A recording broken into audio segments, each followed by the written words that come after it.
Sports এমন একটা জিনিস, বাংলাদেশের মানুষ অনেক বেশি স্পোর্টস পছন্দ করে এবং স্পোর্টস এমন একটা জিনিস যেখানে আমরা দলমত নির্বিশেষে সবাই এক জায়গায় আসতে পারি এবং সবার সেটার দিকে বিশেষ দৃষ্টি থাকে। যেমন গতকালকে মালদ্বীপের সাথে যখন আমরা জিতলাম, যে দেশের মানুষের সবার একটা উৎসব মুখর পরিস্থিতি তৈরি হয়।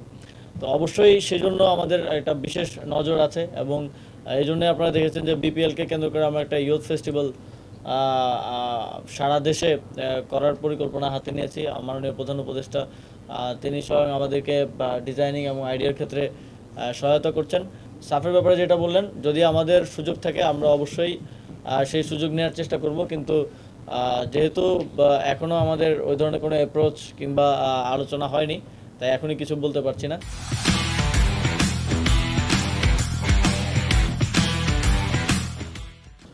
দেখুন, খুবই দুঃখজনক যে আমাদের স্পোর্টসকে যেভাবে পলিটিসাইজ করা হয়েছে। বিসিবিতে তো কোনো ধারাবাহিকতার ব্রিজ হওয়ার কথা ছিল না। যদি স্পোর্টসে পলিটিসাইজ না করা হতো, বিসিবিতে পলিটিক্যাল লোকজন না থাকতো, তাহলে দেশে একটা পরিবর্তন হলেও বিসিবি তার মতোই থাকতে পারতো, ধারাবাহিকভাবে তার কার্যক্রম পরিচালনা করতে পারতো। কিন্তু আমি যখন দায়িত্ব নিলাম, এসে বিসিবির কোনো ডিরেক্টরকে পাওয়া যাচ্ছিল না। তখন কারোর সাথে যে পরামর্শ করবে এমন একটা লোক পর্যন্ত ছিল না।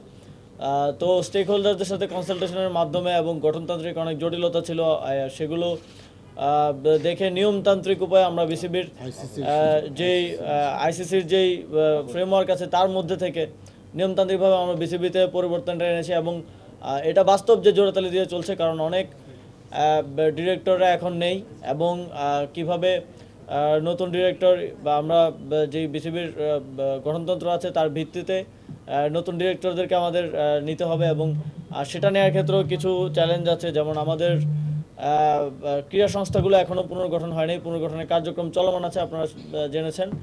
সেগুলো পুনর্গঠন হলে তার মাধ্যমে নিয়মতান্ত্রিক উপায়েই আরও নতুন ডিরেক্টর ইনক্লুশন হবে। তারপরে বিসিবির ডিপার্টমেন্টগুলো ডিস্ট্রিবিউট করার ব্যাপার আছে এবং সেগুলো ডিস্ট্রিবিউট করার মাধ্যমে বিসিবির কার্যক্রমে আরও গতিশীলতা আসবে বলে আমি মনে করি। ফেডারেশনগুলো পুনর্গঠনের কার্যক্রম চলমান আছে। সার্চ কমিটি এর দায়িত্ব হচ্ছে আমাদেরকে প্রস্তাবনা দেয়া। সার্চ কমিটি ওই ক্রীড়া সংশ্লিষ্ট সাবেক ফেডারেশনের কমিটি এবং ওই ক্রীড়া সংশ্লিষ্ট আরও যারা আছেন, খেলোয়াড়দের সাথে কথা বলার মাধ্যমে, সব স্টেক হোল্ডারদের সাথে কনসালটেশনের মাধ্যমে আমাদেরকে মন্ত্রণালয়কে একটা এনএসসিকে একটা প্রস্তাবনা দিয়েছে এবং আমরা সেটা আরও ফার্দার আমাদের দিক থেকে স্কাউটিং করার মাধ্যমে সেটা একটা চূড়ান্ত 9টা কমিটি ঘোষণা করেছি। এর মধ্যে কিছু অভিযোগ এসেছে, সেই অভিযোগের ব্যাপারে আমরা ইতিমধ্যেই ব্যবস্থা নিয়েছি এবং পরিবর্তন করা হয়েছে তার ভিত্তিতে।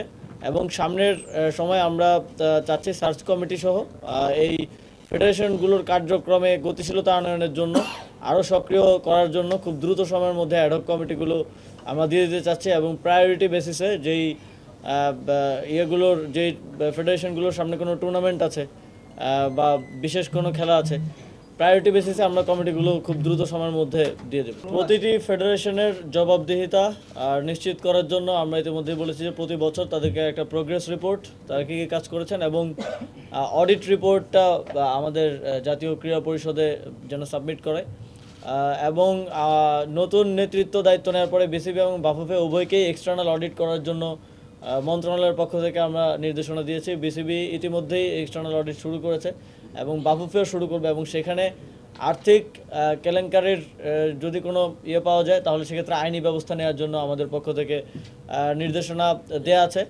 এবং যেহেতু এই প্রতিষ্ঠানগুলো স্বায়ত্তশাসিত, আপনারা জানেন, মন্ত্রণালয় তার পরামর্শ এবং কিছু ক্ষেত্রে যদি আমরা আরেকটু এক্সপ্লাইট করতে পারি, আমরা একটু নির্দেশনা দেওয়ার চেষ্টা করি।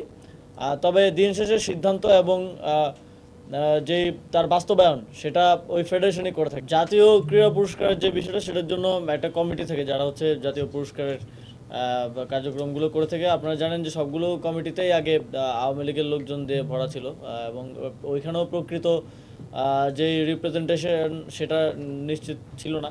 তো সেই কমিটিগুলো আমরা পুনর্গঠন করছি, করার মাধ্যমে যে ধারাবাহিকতা জাতীয় ক্রীড়া পুরস্কারের সেটা রক্ষা করা হবে। এবং স্টেডিয়ামগুলো আসলে সরকারের এবং এগুলো আমরা কিছু বিসিবিকে দেয়া আছে ব্যবহারের জন্য। তো ক্রীড়ার ক্ষেত্রে আমরা মনে করি যে যার যেটা কাজ তার সেটা বাস্তবায়ন করা উচিত। আমাদের কাজ হচ্ছে এই স্পোর্টস ইনফ্রাস্ট্রাকচারগুলো খেলার উপযোগী করে, স্পোর্টসের ব্যবহার উপযোগী করে ফেডারেশন কিংবা বোর্ডগুলোকে দেয়া, এবং এই কাজটা, এই দায়িত্বটা আমরা আমাদের দিক থেকে পালন করতে চাই। আমাদের দিক থেকে আমরা আমাদের কোনো দায়িত্ব অবহেলা করতে চাই না।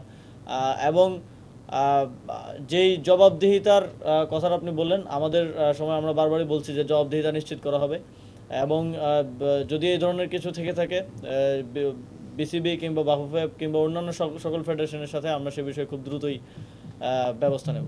এখন বাংলাদেশে বেকারের সংখ্যা প্রায় 1.8 মিলিয়ন, এবং গ্র্যাজুয়েট বেকারের সংখ্যাটা আমরা পেয়েছি 25 থেকে 26 লক্ষ, এবং আমরা 5 লক্ষ বলেছি 2 বছরের মধ্যে সরকারিভাবে, সরকারি খাতে না, সরকারিভাবে, সবাই তো রেভিনিউ খাতে না, সরকারের বিভিন্ন প্রশিক্ষণ কার্যক্রমের মাধ্যমে এবং সরকারের বিভিন্ন প্রকল্পতে অনেকের কর্মসংস্থান নিশ্চিত করা হয়।